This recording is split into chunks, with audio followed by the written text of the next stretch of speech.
Les premières tendances disponibles indiquent clairement que notre peuple souhaite tourner la page de l'immobilisme, de l'incompétence et de l'incurie. D'ores et déjà, nous rejetons les résultats attribués au président sortant dans plusieurs localités du Nord, notamment dans le cercle de Gourmara-Rousse, où il n'y a pas eu d'opération de vote dans plusieurs communes. L'on a attribué au candidat Ibrahim Boubacar Keïta 30 674 voix et à Soumaïla Cissé 6 467 voix. Une zone qui est traditionnellement un fief électoral de Soumaïla Cissé.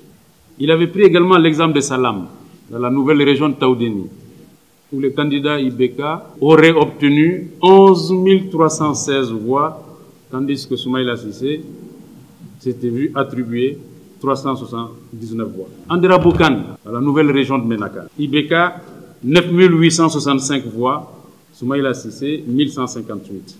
Talatay, dans le cercle d'Ansongo, Ibeka 8 646 voix, Soumaïla Cissé 547. Tidermen, nouvelle région de Ménaka, Ibeka 6 360 voix, Soumaïla Cissé 87. Tarkent, comme au premier tour, 9 950 voix pour Ibeka.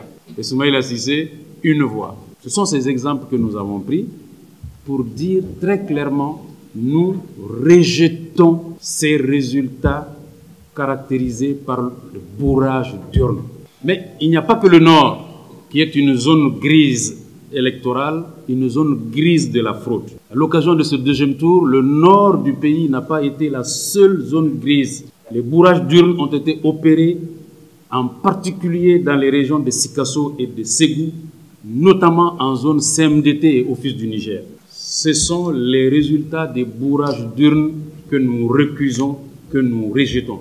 En rejetant les résultats de la fraude et du bourrage d'urnes, nous sommes conformes à la déclaration du 31 juillet, où avec d'autres candidats, nous avons dit que nous n'acceptons pas des résultats affectés par des irrégularités et par la fraude.